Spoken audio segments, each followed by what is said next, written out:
Waltair division ను విశాఖలో కలపాలని చెప్పి దీక్ష చేపట్టిన రామ్మోహన్ నాయుడు దీక్షను విరమింపజేశారు. అయితే 15 గంటల పాటు ఈ దీక్ష జరిగింది.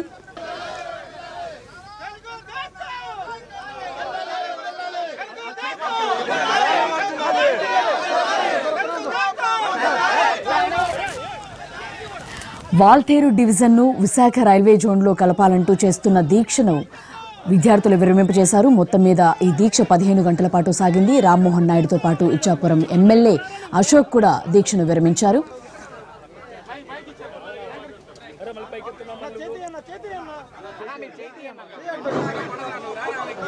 నిమ్మరసం ఇచ్చి దీక్ష చిన్నారు చేతుల మీదుగా నిమ్మరసం ఇచ్చి దీక్ష రూపం చేసినటువంటి మంచి మనసు ఉన్నటువంటి బాలబాలికలు ఈ రోజు అదేవిధంగా ఎప్పుడెప్పుడని రైల్వే జోన్ సంబంధించి వాల్టేర్ డివిజన్ తో కూడుకున్నటువంటి